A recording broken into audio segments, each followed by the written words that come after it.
అందరికీ నమస్కారం. సినీ నటి మాధవీలత గారు చేసిన కామెంట్స్ ఇప్పుడు అంటే షిరిడి సాయిబాబా గారి మీద చేసిన కామెంట్స్ ఇప్పుడు దుమారం రేపాయనే చెప్పాలి. సో వాటి గురించి ఒకసారి డిస్కస్ చేసే ప్రయత్నం చేద్దాం. ప్రస్తుతం స్టూడియోలో జర్నలిస్ట్ శ్రవణ్ కుమార్ గారు ఉన్నారు. వెల్కమ్ చెప్దాం. Hello sir. హలో.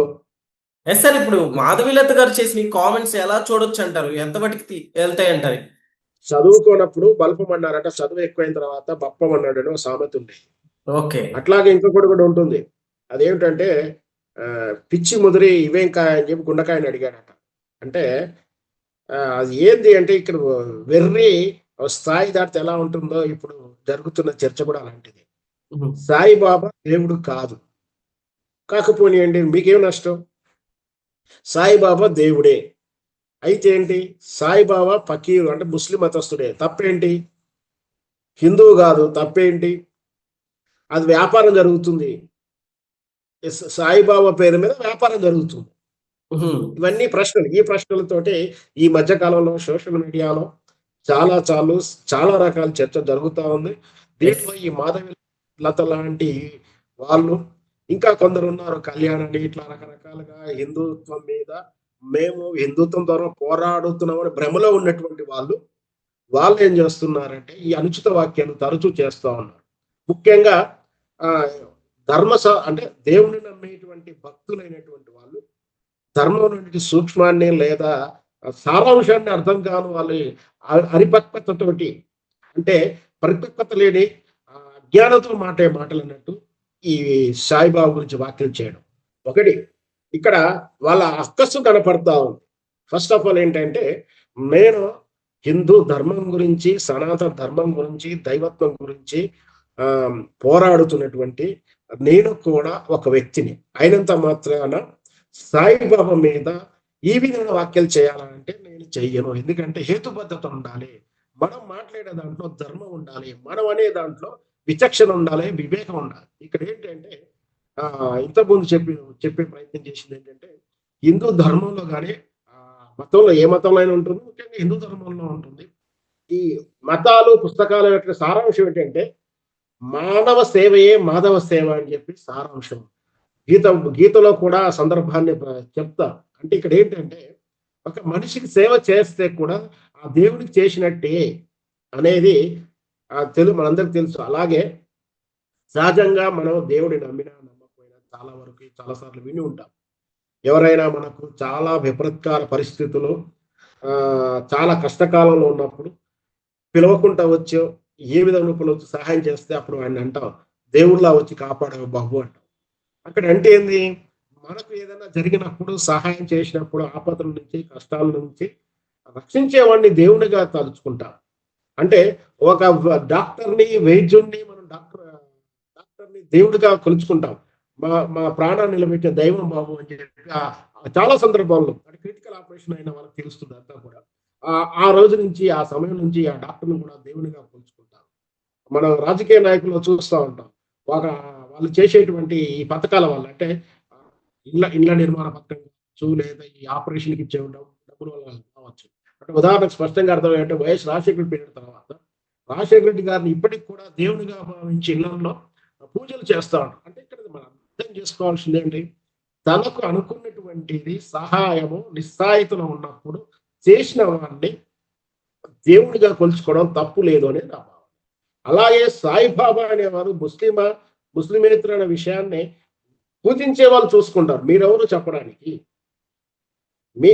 మీ పూజ, మీ దేవాలయాలు పోటీగా నడుస్తుందని అక్కసుగా ఇలా మాట్లాడుతున్నారా?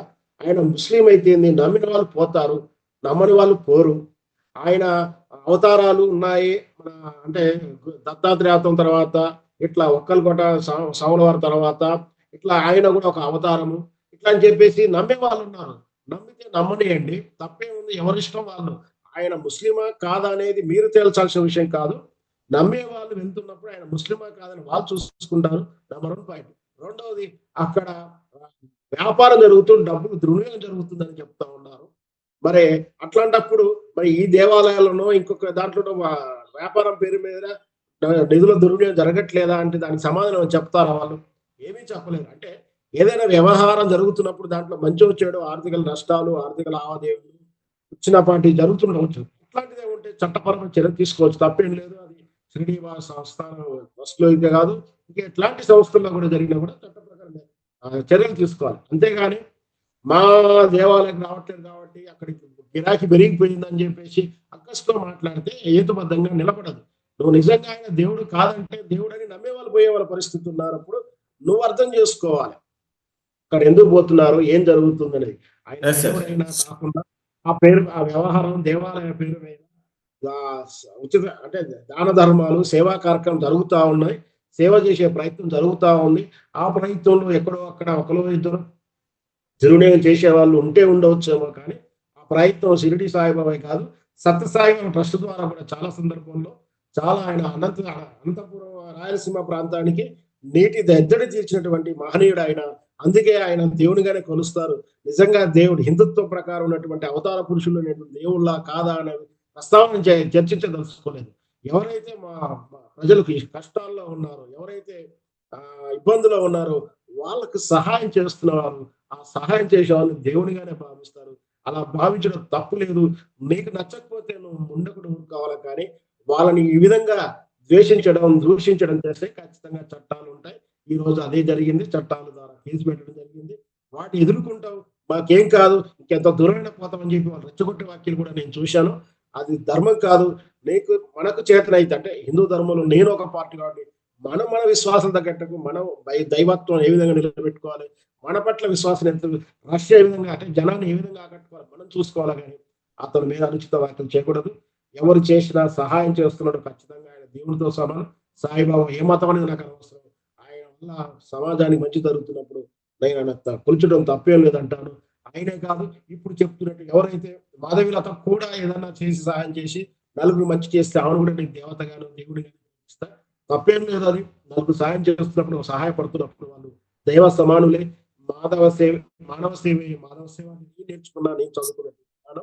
ఖచ్చితంగా ఇట్లా సాయిబాబా మీద అనుచిత వ్యాఖ్యలు చేసేవాళ్ళు ఖచ్చితంగా ఫేకే. వాస్తవానికి ఎక్కడో జరిగినటువంటి వీడియో తాలూకు తీసి సాయిబాబా సంస్థానంలో డబ్బులు తరలిపోతున్నాయి చూస్తున్నారా, వీళ్ళు పాకిస్తాన్కి నిధులు పంపిస్తున్నారు చూస్తున్నారని చెప్పడం తప్పులు చేతగాని అంటే వాళ్ళ చేతగాక తప్పుడు కథనాలు వండి వాట్సాప్లో ఫార్వర్డ్ చేసేస్తే నిజంగా అదే నిజం అనుకోని కొందరు అంటే అందరూ మెచ్యూర్డ్ గా ఉంటారు అని చెప్పలేం కాబట్టి కొందరు అన్మెచ్యూర్డ్ కాదు లేదా ఏమి తెలియని వాళ్ళు అట్లాంటి నమ్మి ఈ రోజు ఈ విధంగా సాయిబాబా గారి మీద వ్యాఖ్యలు చేస్తున్నారు.